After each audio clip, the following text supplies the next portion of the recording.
My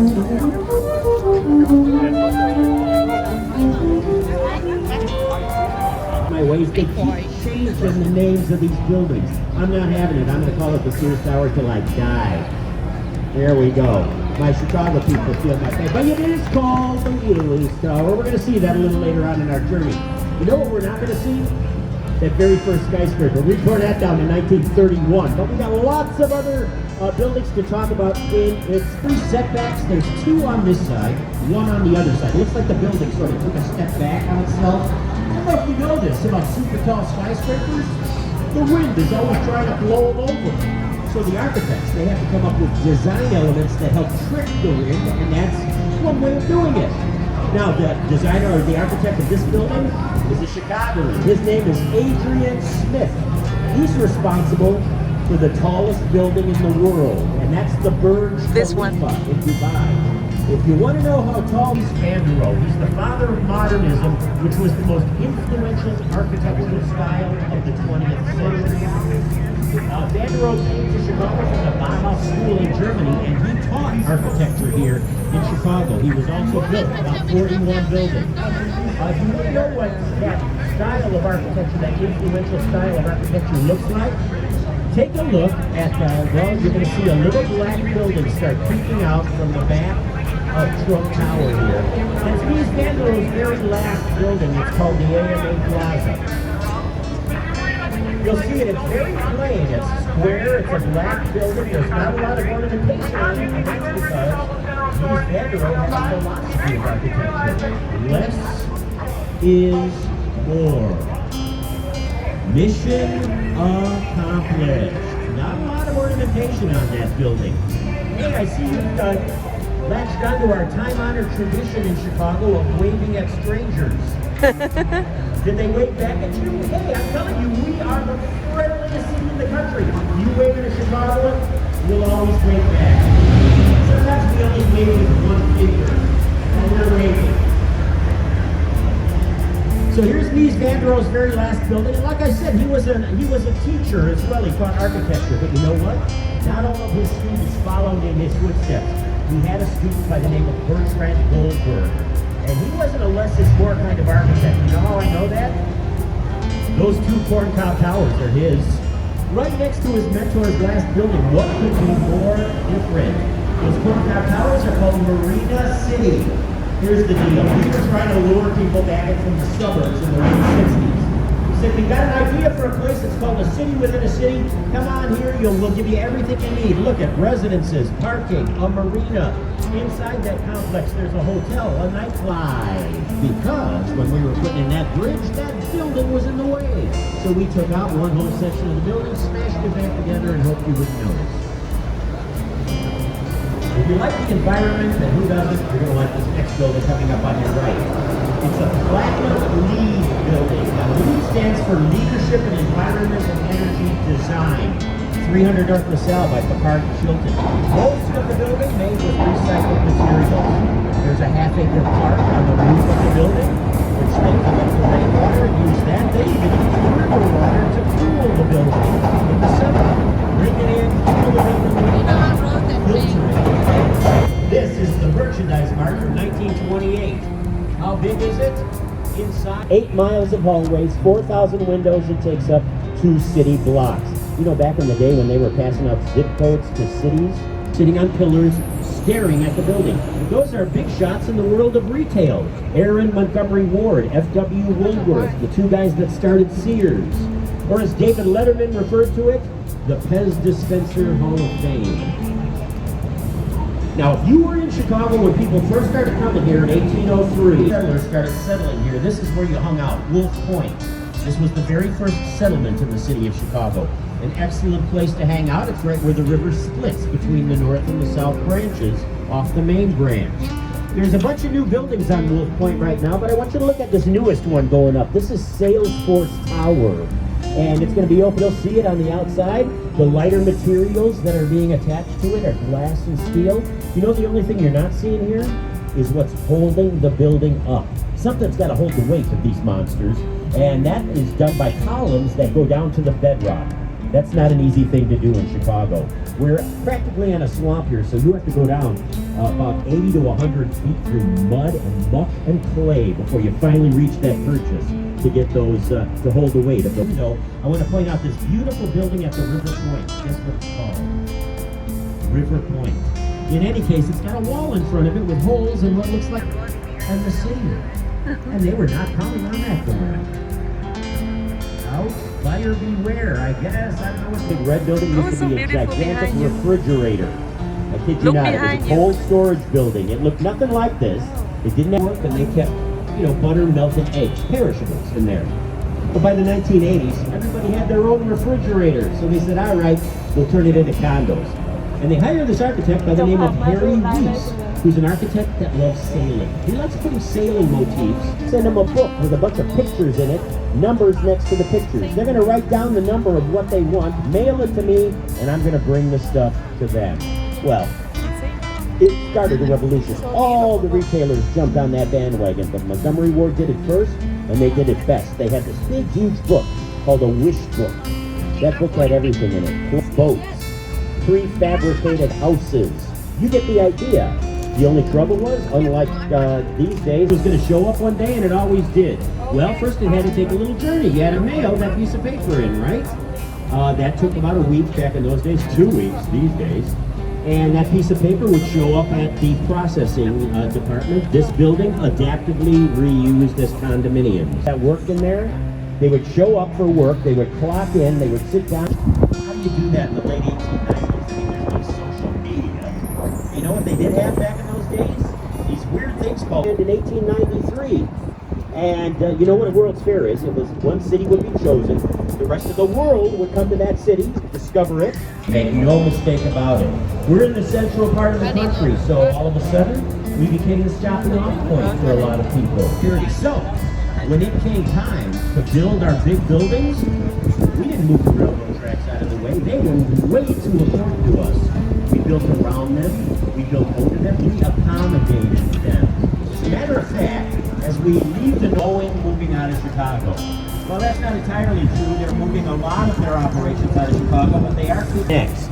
And you'll notice that this building has two parts to it, a big 36-story tower, a little 13-story extension of their footings. So you know what they did? They took 5 steel trusses. They attached them to the middle of the big tower, away from the building, and they hung the back end of the building like this. About to go underneath this bridge is a highway that connects downtown Chicago with the western suburbs. We ironically refer to those as expressways in Chicago. Well, this expressway actually goes right through the post office. There's a hole in the post office like this. The expressway goes through it. In wedding, the first place you think about is the post office, right? Nobody, because it's the same architect, Bertrand Goldberg. Maybe now that you've seen both of his buildings, you'll understand his philosophy of architecture, which was, there are no makes sense, but it was a very polarizing building when it first opened. People either loved it or they hated it. And the haters won out because there were supposed to be 3 more of these snaking down the river and they never got built. All right, before I take a break here, I want to look all over here. There's a big tower over there. That tower, we learned our lesson. And for those of you that know Chicago, by the way, the fire started there and burned all the way to the Lincoln Park Zoo. That's how much of the city was gone. All right, I'm going to take a break. Chicago that's manned 24 hours a day, 7 days a week.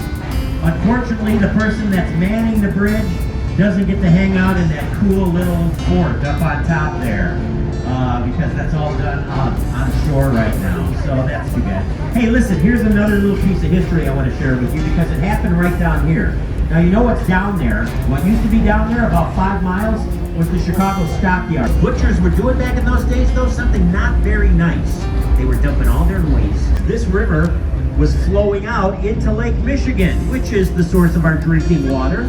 So by 1895, 13% of the population was dying of waterborne illnesses. Something had to be done. So we bring the Army Corps of Engineers in. They go 17 miles down this branch of the river, and they dig a canal. This thing was massive, 28 miles long, deeper than the river, and the river's 22 feet deep.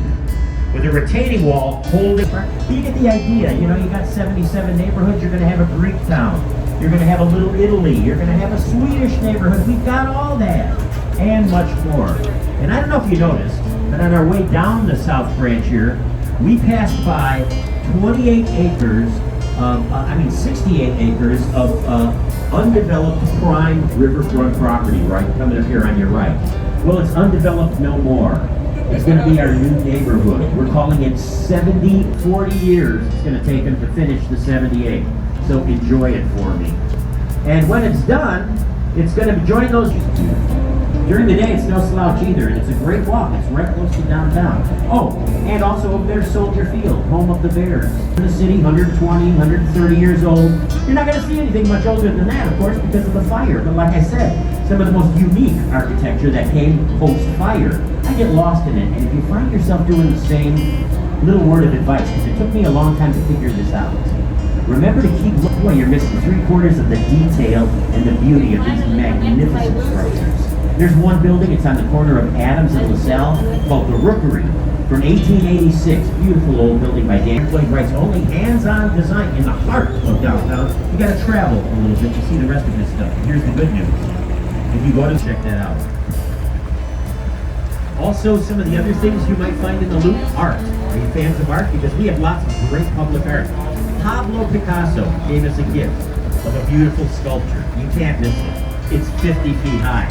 It's over in Daly Plaza. And if you're standing by the Picasso, you're very near a Miro, a Dubuffet, an Alexander Calder, a Marc Chagall, inspired by a drop of mercury, to which Chicagoans replied, that's real interesting, but it looks like a bean, so we're going to call it the Bean. And we've been calling it the Bean ever since, much to Mr.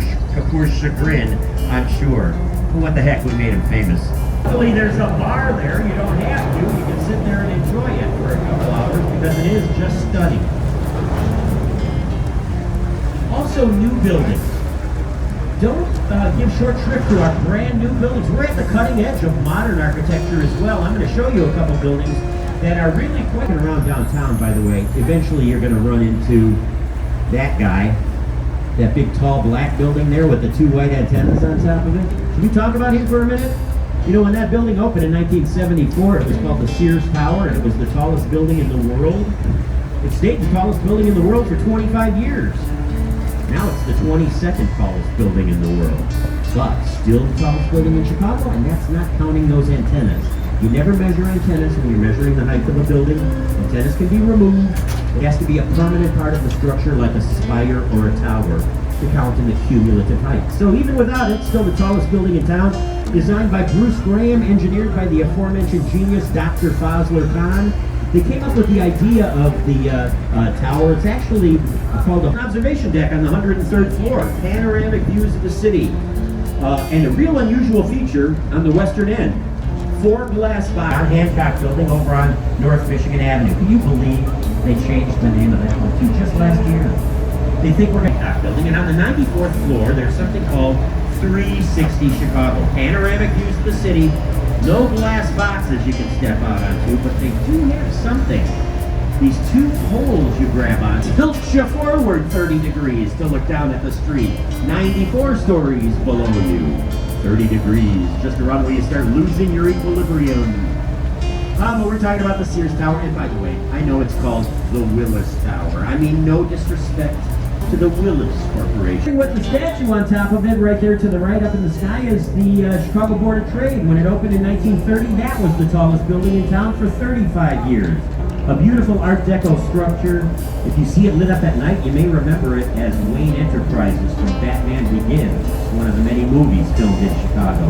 That's down around the financial district where you're going to find a lot of those old buildings. That's sailing, but that's where it ends. It's yellow and it has slits for windows. It's very unusual. As a matter of fact, you can see a piece of it as we go past this glass building right here. First thing you're going to see is a big mural on the side of the building, and that mural, by the way, is called the Sleeping Giant. So there's the Sleeping Giant. There's a big brown building behind it, and behind that is that very unusual yellow building with the weird windows. And those windows are that way because it's a federal prison. We're one of the few cities in town that actually have a federal prison in the heart of their downtown, but don't let that prevent you from going down there to discover stuff. It's perfect. There's out. There's still 1,200. You can still see it. So the neighbors were right. Here's another one of those unusual buildings. Looks like a ship ran aground, doesn't it, right here? Actually, that is not a ship at all. That's a ginormous air conditioner. That building is air conditioning 100 other buildings in the South Loop. Several tons of ice are melted daily there to do all that air conditioning. So see what I mean? Walking around, all of a sudden you see something like this. You'll notice that on the riverside here, there's a big slab of concrete that runs up the entire length of the building. Etched into that slab of concrete is a map of the Chicago River. Follow it up and see a red box. It now becomes the largest "You Are Here" sign in the world. Because that's exactly where we are on the Chicago River at this moment.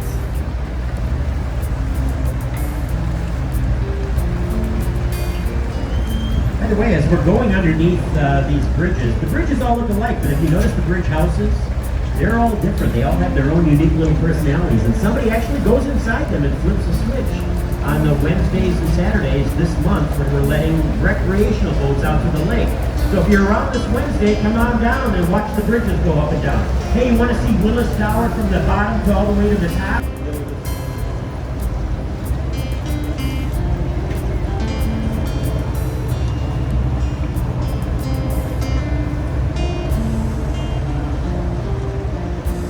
Hey, Chicagoans.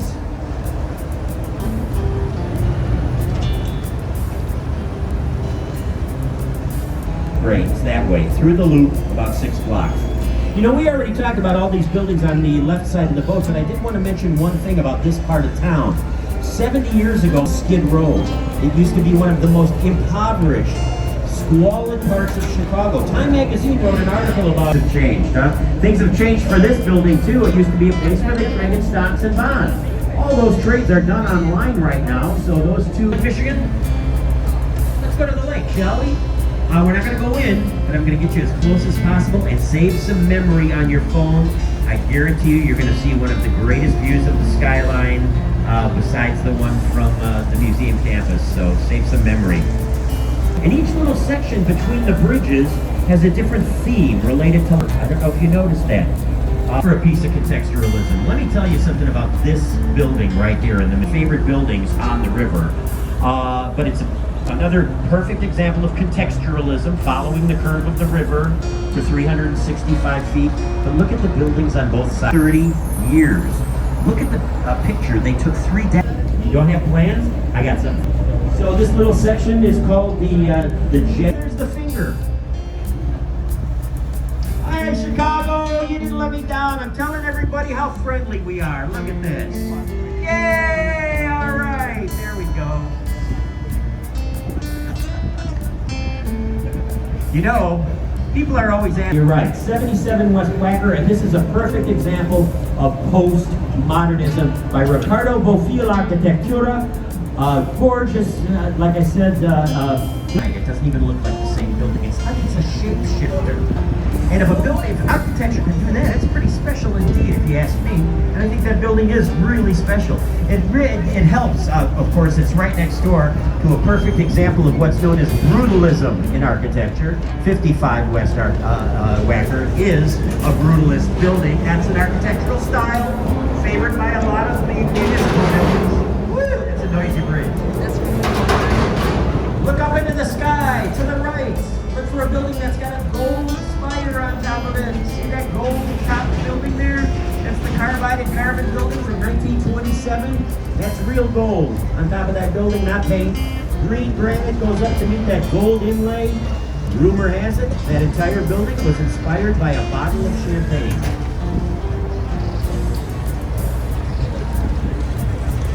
This is State Street, that great street. If you're going to explore the loop, remember State Street. It's the heart of it, okay? A lot of real famous sites down there. I'm afraid you're going to drop that thing. Over the Vietnam Veterans War Memorial over here, look up, and you're looking at the Jewelers Building. I'm not sure if that was true or not. There was a club up in the top of that Belvedere there, and then you see those little crowns on the lower roof. Those used to have, those are called tempietti. They used to have buckets of water in them too, but it wasn't to steady the building. It was in case the building started on fire. They crack open those. The old one was in real bad shape, but here's the problem. They couldn't get a crane up there to fix it because the building's so skinny. So you know what they did instead? They built the shell of the new top off-site, and they brought it down the river on a barge. Then they lifted it up with a helicopter, set it on top of the building, and then finished the work. And that's some crazy stuff, huh? And then right next to it is where the Army built Fort Dearborn, and they built it twice because it was destroyed in the War of 18.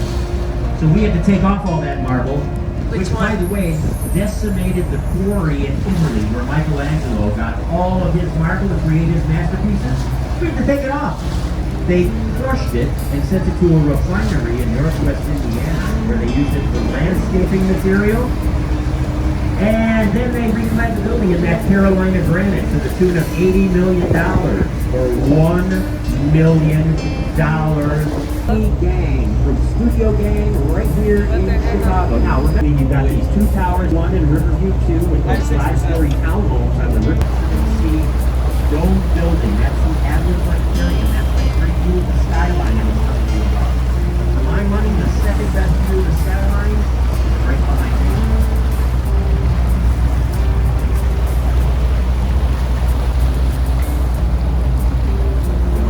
Take all the pictures you want, just please do not stand on the benches, no matter how great the shot is. No, it's part of that open, free, and clear lakefront. You can enter at one end and walk all the way down to the other end of Davy Pier without spending a penny. It's open and free and clear to the public. It's a great place to watch the free fireworks we have every Wednesday.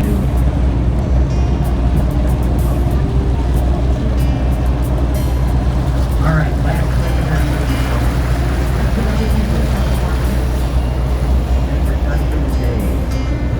I'm not going to stop talking because they pay me. Oh, that way about 18 miles. Fifth largest freshwater lake in the world. The Great Lakes entirely within the United States, by the way. Did you see there were like 3 people waving on that boat? They're from Chicago. You know, I think I led you astray before when I was talking about, remember contextualism, and I was saying how it borrows from the environment, it mirrors its environment. Sometimes it just borrows little pieces of the. And that would be St. Patrick's Day when the Plumbers Union comes out with their secret special concoction and they dye the river electric Kelly green for the St. Patrick's Day parade. It's crazy wild to watch. You know, they won't tell us what they're dyeing the river with. It's wildly electric green, like that color on the Urban Kayak sign.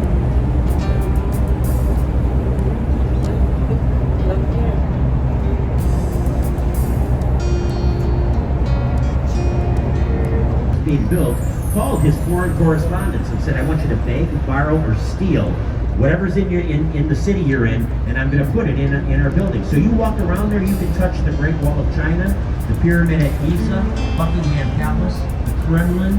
We stole that one. And 9/11, because we're constantly adding to it. So it's a great way down to this rather unforgiving steel deck. If you're looking to go to the John Hancock building or 875 North Michigan is your next trip, it's that way, okay?